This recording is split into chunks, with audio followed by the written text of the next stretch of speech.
What if I told you that one of the happiest, safest, and most stable countries in the world went bankrupt? Not once, twice. A nation with fewer people than a medium-sized city somehow built banks larger than entire countries. A country famous for glaciers, volcanoes, and peace became the center of one of the most dramatic financial collapses in modern history. But here's the real mystery. How does a small island with almost no natural resources, no military power, and barely 350,000 citizens nearly take down parts of the global financial system? And even more shocking, after collapsing and recovering, how did Iceland fall into another financial crisis again? This isn't just a story about money. It's a story about unchecked ambition, global finance, political decisions, and a warning the world keeps ignoring. Because what happened in Iceland is happening again, just in different places. To understand Iceland's collapse, we need to go back in time. For most of the 20th century, Iceland was a quiet fishing economy. Fishing wasn't just an industry, it was the economy. Up to 40% of Iceland's exports came from fish. The country was small, isolated, and financially conservative. Banks were government-controlled. Risk was limited. Growth was slow, but stable. Then something changed in the 1990s. Like many countries around the world, Iceland embraced financial deregulation, the idea that private businesses, not governments, should control banks and markets. The belief was simple: if you remove restrictions, innovation and wealth will explode. And explode it did. The government privatized the banking sector. Three major banks emerged as dominant forces. Young executives, ambitious, globally connected, and extremely confident, took charge. They weren't thinking like traditional bankers, they were thinking like investment sharks. Instead of focusing on local lending, they turned outward. They borrowed huge amounts of money from foreign markets, then they lent even more. It was a financial snowball rolling downhill, gaining size, speed, and danger. Iceland's banks started buying foreign assets, opening branches in Europe, and offering incredibly high-interest savings accounts to international customers. Money poured in from the UK, the Netherlands, and beyond. Iceland suddenly looked like a financial powerhouse. But here's the twist no one wanted to acknowledge. The banks weren't growing because Iceland was rich. They were growing because they were borrowing aggressively. By the mid-2000s, Iceland's banking assets were nearly 10 times larger than the country's entire GDP. Imagine a small family owning credit cards with limits 10 times their annual income. Now imagine those credit cards being used to buy skyscrapers. That was Iceland. It looked impressive, it was celebrated globally, but it was built on borrowed money and fragile confidence. And confidence is the most dangerous currency in finance. The origins of Iceland's collapse didn't begin with one bad decision. They began with a pattern. Banks kept expanding internationally. Investors kept believing. Credit agencies kept giving high ratings. And citizens enjoyed the illusion of prosperity. People bought luxury cars. Property prices surged. Stock markets soared. Icelanders felt like they had cracked the economic code. But underneath the prosperity, warning signs were screaming. The country's currency, the Icelandic krona, became wildly volatile. Foreign debt skyrocketed. The banking sector became dangerously oversized relative to the population. And yet, optimism drowned out caution. This is a classic economic trap. When growth feels unstoppable, skepticism disappears. Then came 2008. The global financial crisis began in the United States with collapsing mortgage markets. Banks around the world started freezing. Credit dried up. Investors panicked. And Iceland was standing on a mountain of borrowed money when the avalanche hit. Suddenly, international lenders wanted their money back. But Icelandic banks didn't actually have the money. They had assets tied up in investments and loans, not liquid cash. The krona collapsed. Stock markets crashed. Confidence evaporated overnight. Within weeks, Iceland's three largest banks failed.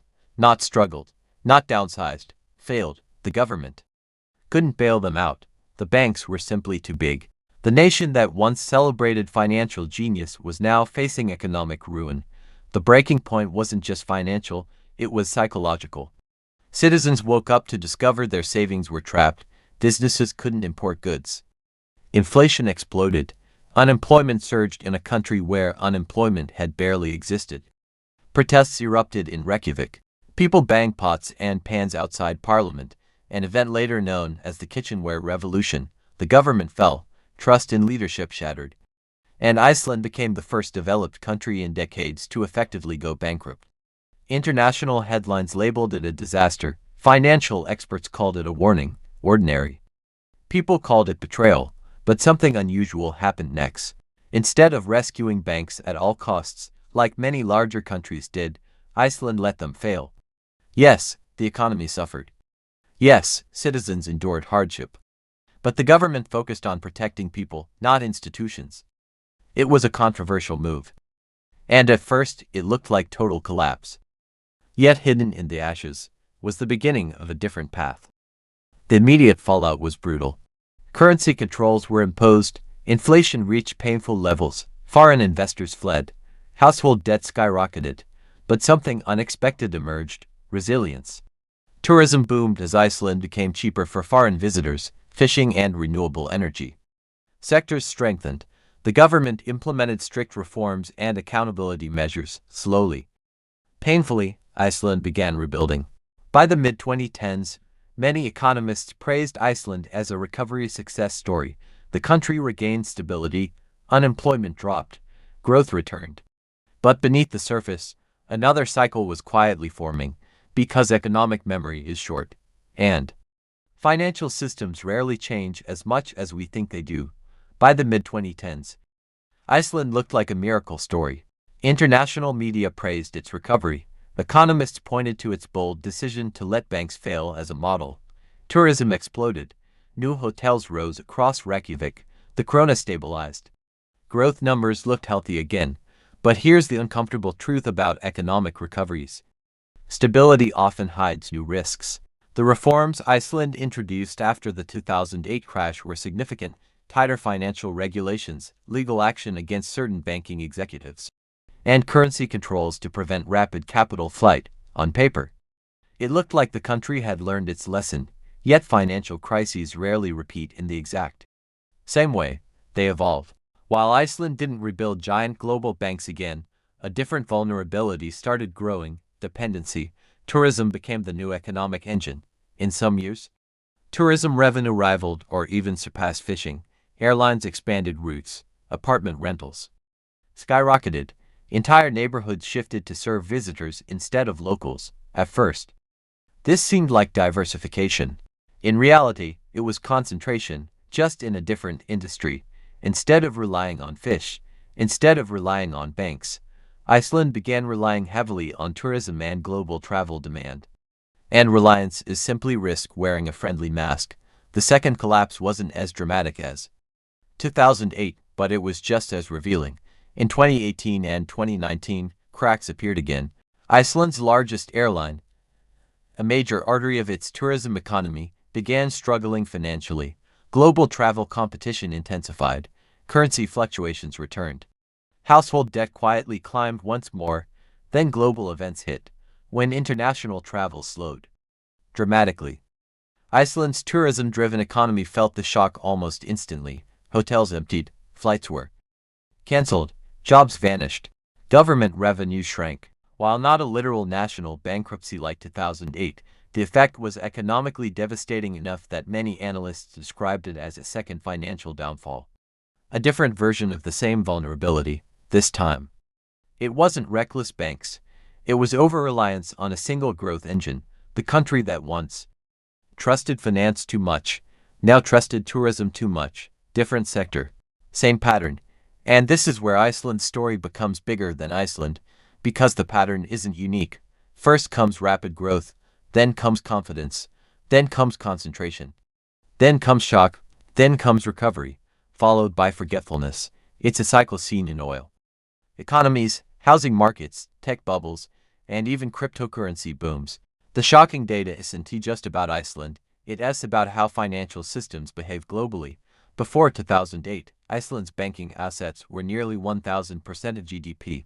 During its tourism peak, visitor numbers reached 6 to 7 times the country's population annually.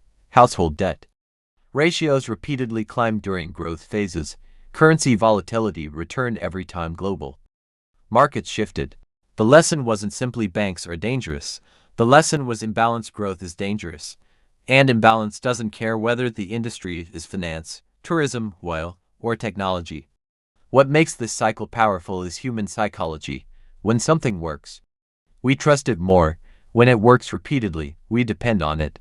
And when we depend on it, we stop questioning it. The danger isn't failure. The danger is overconfidence before failure. Look around the world today, and Iceland's story feels less like history and more like a mirror. Some countries depend heavily on real estate booms.